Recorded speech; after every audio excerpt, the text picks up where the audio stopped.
setembro, seja muito bem-vindo ao Plano Anual de Leitura da Bíblia com Lana e Rosânia. Hoje nós vamos ler Ezequiel do capítulo 37 ao capítulo 39. Capítulo 37, o Vale de Ossos Secos. Eu senti a presença poderosa do Senhor, e o seu Espírito me levou e me pôs no meio de um vale onde a terra estava coberta de ossos.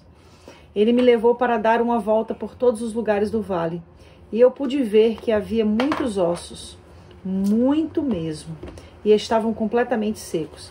Então o Senhor me disse: homem mortal, será que esses ossos podem ter vida de novo? Eu respondi: Senhor meu Deus, só tu sabes se podem ou não.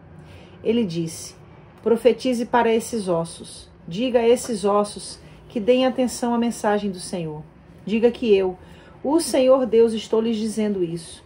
Eu porei respiração dentro de vocês e os farei viver de novo. Eu lhes darei tendões e músculos e os cobrirei de pele. Porei respiração dentro de vocês e os farei viver de novo. Aí vocês ficarão sabendo que eu sou o Senhor. Então profetizei conforme a ordem que eu havia recebido. Enquanto eu falava, ouvi um barulho. Eram os ossos se ajuntando uns com os outros, cada um no seu próprio lugar. Enquanto eu olhava, os ossos se cobriam de tendões e músculos, e depois de pele. Porém não havia respiração nos corpos. Então o Senhor me disse: homem mortal, profetize para o vento. Diga que o Senhor Deus está mandando, que ele venha de todas as direções para soprar sobre esses corpos mortos, a fim de que vivam de novo. Então profetizei, conforme a ordem que eu havia recebido. A respiração entrou nos corpos, e eles viveram de novo, e ficaram de pé. Havia tanta gente que dava para formar um enorme exército. O Senhor me disse: homem mortal, o povo de Israel é como esses ossos. Dizem que estão secos, sem esperança e sem futuro. Por isso, profetize para o meu povo de Israel e diga-lhes que eu, o Senhor Deus, abrirei as sepulturas deles e os tirarei para fora e os levarei de volta para a terra de Israel. Eu vou abrir as sepulturas onde o meu povo está enterrado e vou tirá-los para fora. Aí ficarão sabendo que eu sou o Senhor. Porei a minha respiração neles e os farei viver novamente, e os deixarei morar na sua própria terra. Aí ficarão sabendo que eu sou o Senhor. Prometi que faria isso e farei. Eu, o Senhor, falei. Judá e Israel, um só reino. O Senhor falou outra vez comigo. Ele disse: homem mortal, pegue uma taubinha e escreva nela o seguinte: o reino de Judá, incluindo as pessoas do reino de Israel que moram nele. Depois pegue outra tabuinha e escreva: o reino de Israel, representado pela tribo de Efraim, incluindo todos os outros israelitas que moram nele. Então, segure as duas tabuinhas, juntas na sua mão, de modo que pareçam uma só. Quando o seu povo perguntar o que isso quer dizer, diga que eu, o Senhor Deus, pegarei a tabuinha que representa Israel e a colocarei junto com a que representa Judá. Das duas tabuinhas farei uma só e a segurarei na minha mão. Segure na mão as tabuinhas em que você escreveu e deixe que o povo as veja. Então diga-lhes que eu, o Senhor Deus, tirarei os israelitas do meio das nações para onde foram. Eu os ajuntarei e os levarei de volta à sua própria terra. Farei deles uma só nação na sua terra, nas montanhas de Israel. Eles terão um só rei para governá-los e não serão mais divididos em duas nações, nem separados em dois reinos. Não se mancharão mais com ídolos, nem com ações nojentas, nem com pecados de desobediência. Eu os livrarei de todas as suas maneiras de pecar e de me trair. Eu os purificarei, e eles serão o meu povo, e eu serei o seu Deus. Um rei igual ao meu servo Davi os governará. Todos terão um só governador, e obedecerão fielmente às minhas leis. Viverão na terra que dei ao meu servo Jacó, a terra em que os antepassados deles viveram. Viverão ali para sempre, ele e os seus filhos e todos os seus descendentes. Um rei igual ao meu servo Davi os governará para sempre. Farei com eles uma aliança que garantirá que viverão para sempre em segurança. Aumentarei a população e porei o meu templo na terra deles, e ali ficará para sempre. Viverei ali com eles e serei o Deus deles, e eles serão meu povo. Quando eu puser o meu templo ali, para eu ficar no meio deles, as nações ficarão sabendo que eu, o Senhor, separei o povo de Israel para ser meu. Profecia contra Gog. O Senhor me disse o seguinte: homem mortal, agora fala contra Gog, o principal governador das nações de Meseque e Tubal, na terra de Magog. Profetize contra ele, e diga que eu, o Senhor Deus, estou contra ele. Eu o farei dar meia volta, porei uma argola no seu nariz, e o arrastarei junto com as suas tropas para longe, quando seus cavalos e os seus cavaleiros fardados, o seu exército é enorme. E cada soldado carrega um escudo e está armado com espada. Soldados da Pérsia, Etiópia e Líbia estão com ele, e todos têm escudos e capacetes. Todas as tropas da terra de Gomer e de Bet-Togarma, que ficam no norte, estão com ele, e também soldados de muitas outras nações. Diga que se prepare e que apronte todas as tropas que ele comanda. Depois de muitos anos, eu o mandarei invadir um país onde o povo tem vivido sem medo de guerra, desde quando foram trazidos de volta de muitas nações. Ele invadirá as montanhas de Israel, que tinham estado arrasadas e desertas por tanto tempo, mas onde agora todo o povo vive em segurança. Ele e o seu exército e muitas nações que estão com ele atacarão como uma tempestade e cobrirão a terra como uma nuvem. O que o Senhor Deus diz a Gog é isso: quando chegar aquela hora, você começará a fazer um plano perverso. Você resolverá invadir um país desarmado, onde o povo vive calmo e seguro, em cidades sem muralhas e sem defesa. Você assaltará o povo que vive em cidades já arrasadas e roubará o que há nelas. Os moradores dessas cidades foram tirados do meio de outras nações e reunidos num lugar só, e agora possuem gado e propriedades, e vivem no centro do mundo. O povo de Sabá e de Dedã e os negociantes e autoridades da Espanha lhe perguntarão: você reuniu seu exército e atacou para assaltar e levar o que o povo tem? Você está pensando em pegar gado, prata e ouro e outras coisas de valor e ir embora com tudo que roubar? Por isso o Senhor Deus me mandou falar em seu nome a Gog e dizer a ele o seguinte: naquele tempo, quando o meu povo de Israel estiver vivendo em segurança, você sairá e virá do seu lugar que fica no norte distante. Você virá comandando um grande e poderoso exército de soldados de muitas nações, e todos a cavalo. Como uma tempestade que passa pela terra, você atacará o meu povo de Israel. Quando chegar a hora, eu o mandarei invadir a minha terra, para que as nações fiquem sabendo quem sou, e vejam a minha santidade naquilo que estou fazendo por meio de vocês. Você é aquele de quem falei há muito tempo, quando anunciei por meio dos meus servos, os profetas de Israel, que no futuro eu iria trazer alguém para atacar o povo de Israel. O Senhor Deus está falando. Gog é castigado. O Senhor Deus diz: no dia em que Gog invadir Israel, eu ficarei furioso. No calor da minha ira, afirmo que naquele dia haverá um forte terremoto na terra de Israel. Todos os peixes e aves, todos os animais grandes e pequenos, e todos os seres humanos do mundo inteiro tremerão de medo de mim. As montanhas serão arrasadas, as grandes pedras ficarão em pedaços, e todas as muralhas cairão. Farei cair sobre Gog todo tipo de desgraças, que o encherão de medo. Sou eu, o Senhor Deus, quem está falando. Os soldados de Gog ferirão uns aos outros com as suas espadas. Eu os castigarei com doenças e morte. Derramarei chuvas pesadas, pedras de gelo, fogo e enxofre em cima de Gog e do seu exército e em cima das muitas nações que estão do lado dele. Desse modo, mostrarei a todas as nações que sou poderoso e santo. Elas ficarão sabendo que eu sou o Senhor. A derrota de Gog.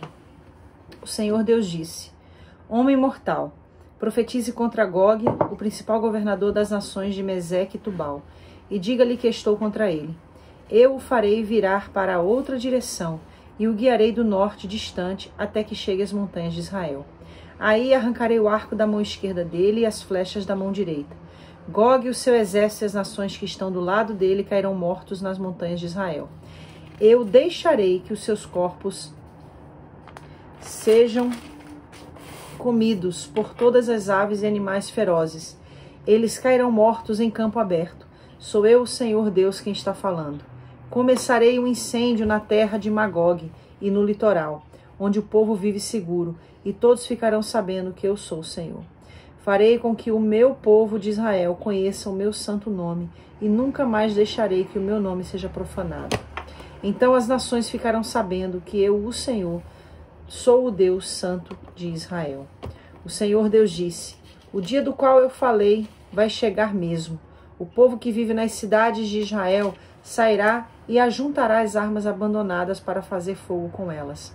E durante 7 anos acenderão fogo com os escudos, arcos, flechas, porretes e lanças. Não terão de ajuntar lenha nos campos, nem de cortar árvores na floresta, pois terão as armas abandonadas para queimar. Eles roubarão e tirarão as coisas daqueles que os roubaram, e tirarão as suas coisas. O Senhor Deus está falando. O enterro de Gog.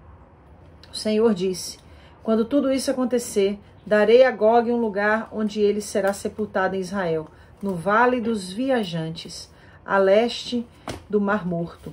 Essa sepultura fará parar os que passarem por ali. Gog e todo o seu exército serão sepultados ali, e o vale será chamado Vale do Exército de Gog. Os israelitas levarão 7 meses para sepultar todos os mortos e purificar de novo a terra. Todos na terra de Israel ajudarão a sepultá-los, e por causa disso receberão homenagens no dia da minha vitória. Sou eu, o Senhor Deus, quem está falando. Depois de passarem esses 7 meses, serão escolhidos homens encarregados de andarem pelo país, a fim de achar e sepultar os corpos que ficaram no chão. Assim eles deixarão a terra pura, andarão pelo país e toda vez que encontrarem um osso humano, porão um sinal ao lado até que os coveiros cheguem e sepultem o osso no Vale do Exército de Gog. Haverá ali perto uma cidade que terá o nome desse exército, e assim a terra ficará pura de novo.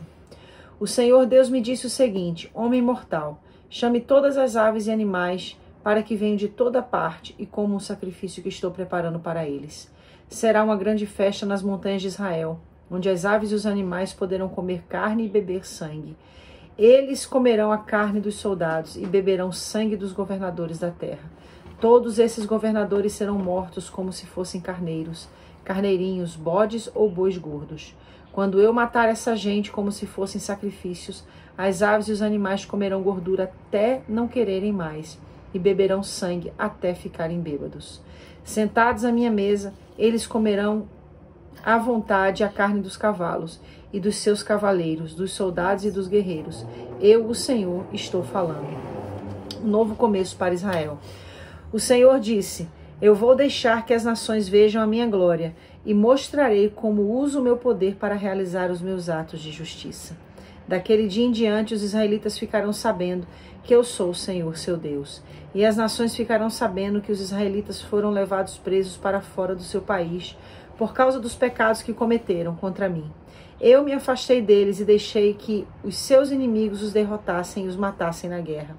Eu os tratei de acordo com as suas ações nojentas e as suas maldades merecidas e me afastei deles. O Senhor Deus disse: agora terei misericórdia dos descendentes de Jacó, que são o povo de Israel, e farei com que prosperem de novo e protegerei o meu santo nome. Quando estiverem outra vez vivendo em segurança na sua própria terra, sem ninguém para ameaçá-los, aí serão capazes de esquecer a desgraça em que caíram por terem me traído. Para mostrar às muitas nações que eu sou santo, eu os trarei de volta de todos os países onde os seus inimigos vivem. Então o meu povo ficará sabendo que eu sou o Senhor, seu Deus, pois os levei presos para fora do seu país, e agora os ajuntei e trouxe de volta, sem deixar nenhum deles longe da sua própria terra. Derramarei o meu espírito sobre o povo de Israel, e nunca mais afastarei deles. Eu, o Senhor Deus, falei. É óbvio que quando a gente fala desse contexto que a gente leu, de Ezequiel 37 a 39, nós sempre vamos apontar para o capítulo 37, que é o capítulo que mais nos chama a atenção, por ser também mais conhecido. Todavia, quando eu falo de Ezequiel 37, o Vale de Ossos Secos, eu falo também de uma revelação, de uma visão poderosa, impactante, magnífica. É algo assim de proporções avassaladoras. Deus estava querendo trazer através desta visão para o profeta Ezequiel uma palavra profética para o seu povo, porque o Senhor disse para Ezequiel que o povo dizia, né? No capítulo 37, versículo 11, o Senhor me disse, homem mortal, o povo de Israel é como esses ossos, ou seja, Deus estava fazendo uma analogia, dizendo que como os ossos secos, assim era o povo. Mas por quê? Porque ele diz assim, ó, dizem que estão secos, sem esperança e sem futuro. Ou seja, aí Deus traz uma visão de um lugar completamente sem esperança e sem futuro. Que esperança há para um vale de ossos secos? Na realidade, né? É somente um lugar onde estão deitados os ossos daqueles que um dia foram, que não são mais e não tem mais como serem. Então Deus faz essa comparação dizendo, eles acham que eles não são mais e que eles nunca tornarão a ser. E não tem como eles voltarem a ser. Exato. Então pereceu a nossa esperança, nós não temos mais uma expectativa de futuro. Aí quando Deus diz para Ezequiel tudo isso, Deus está dizendo, diga para eles que eu vou entrar nesse quadro desesperançoso, nesse quadro onde eles não veem futuro. Eu vou juntar cada osso ao seu osso, ou seja, eu vou colocar todas as coisas no lugar, eu vou fazer crescer nervos, ou seja, eu vou estabelecer um governante no meio deles que vai guiá-los, que vai direcioná-los. Eu vou estabelecer, eu vou fazer crescer a carne, o músculo, ou seja, eu vou fortalecê-los, eles serão novamente uma nação forte. Eu vou estender pele. É interessante que quando você tira de todo ser humano a pele, a gente por baixo da pele, nós somos semelhantes. São os mesmos músculos, os mesmos nervos, sim, um formato outro, mas é a pele que traz a identidade. Né? Então, quando Deus fala, vou estender pele novamente, Deus está dizendo, eu vou estabelecer uma identidade. Porque eles não têm uma identidade, eles estão no meio de uma terra cativa, no meio da Babilônia, estão ali lançados no cativeiro, não tem mais uma identidade que os defina, mas eu vou estender pele novamente, ou seja, eu vou dar uma identidade para eles. Eles serão reconhecidos. Só que aí o Senhor diz, mas Ezequiel olha novamente, mas eram só um monte de mortos. E diz, mas agora eu vou fazer a parte final, que é a mais importante. Não adianta ter identidade, não adianta ter recurso, não adianta ter líderes direcionando, não adianta ter estruturas, não adianta, tem que ter o Espírito. Porque se tivesse tudo isso e não tiver Espírito, é como um vale de mortos. Só muda a condição de mortos com corpos e de mortos com ossos secos. Aí ele diz, agora profetize, diga para que o vento do Espírito sopre e venha dos quatro cantos e entre nesses mortos para que vivam. E Ezequiel profetiza. E o mais interessante é que a postura de Ezequiel é a postura que Deus quer do seu povo. Qual é a postura? Vocês estão como esse vale de ossos secos? Então profetize. Primeira parte. A Ezequiel diz, então profetizei como se me deu ordem. E olha a pergunta de Deus para Ezequiel, poderão viver esses ossos? E era a pergunta que o povo fazia, a gente poderá voltar um dia a ser quem a gente era? Mas aí Deus manda Ezequiel profetizar, ou seja, Deus convoca o povo a crer. Porque só abre a boca para profetizar diante de uma situação dessa quem crê, quem confia no poder restaurador, vivificador de Deus. Aí Ezequiel diz, então profetizei como se me deu ordem, ou seja, eu não sei se vai viver ou se não vai, ele é poderoso para fazer, eu só vou obedecer. E Ezequiel vai lá e profetiza. E aí ele diz, enquanto eu profetizava, houve um reboliço. E é fantástico, né, essa narrativa. Eu sou apaixonada por essa passagem. Quem não, né? Para mim é uma das passagens mais poderosas da Bíblia, dentro desse conceito de restauração do poder de Deus. E aí quando Ezequiel profetiza a segunda vez, vem o Espírito, e aí ele diz, agora era um exército muito grande, ou seja... Um exército com identidade. Com identidade. Com a força do Espírito. Exato. Então, é isso que Deus traz aqui no capítulo 37. E o que a gente pode colocar em prática na nossa vida não importa quão destruidor, avassalador, quão desanimadora, né? Seja, né? Quão caótica, esse era o nome que eu estava procurando, quão caótica seja a situação. O Espírito Santo tem poder para trazer de volta a identidade. Exatamente. Tem poder para restaurar, tem poder para vivificar. Mas pastor, a situação é terrível. Mas o Senhor perguntou para Ezequiel, você crê que esses ossos poderão ter vida? Senhor Jeová, tu sabes. Ezequiel jogou a bola de volta para Deus, o Senhor que sabe. Por quê? Porque para Deus não é nada ele impossível. Queria que se ele quisesse. Exato. E aí, para haver o milagre, teria que haver a obediência. Mais uma vez a gente vai falar de obediência. Muitas vezes pode parecer repetitivo, mas é porque são chaves que são mestras nesse poder de compreender e de evidenciar os princípios mestres de Deus para nos projetar ao alvo daquilo que Ele tem para a nossa vida. Então é claro que o Senhor restaura aquele vale de ossos secos, e é isso que Deus estava dizendo para Israel. Eu vou restaurar vocês novamente. E vamos olhar hoje para a nação de Israel. O que a nação de Israel é? Uma nação em pleno deserto, mas uma nação próspera, uma nação estabelecida pelo Senhor. Tem algumas passagens aqui mais para frente, né? No capítulo 38, profecia contra Gog, Gog é castigado, a derrota de Gog. Essas profecias falam muito, sim, não só dentro do contexto da época, mas também apontam para o final dos tempos. Judá e Israel, um só reino, a gente sabe que isso também aponta para o desejo de Deus de trazer essa unificação. Isso vai sem sombra de dúvida, ter o cumprimento na plenitude dos tempos. Então é algo realmente grandioso que o Senhor fala conosco através desta passagem. Amém. Amém? Vamos ficar aí com essa explanação, né, tão poderosa da parte dos céus mesmo. Você está falando aí, eu estou sentindo assim, a presença de Deus. Realmente é muito forte essa passagem. E que nós possamos sim ter fé e que nós possamos aceitar a restauração da identidade que só o poder de Deus pode nos trazer. E amanhã a gente está de volta. Deus abençoe.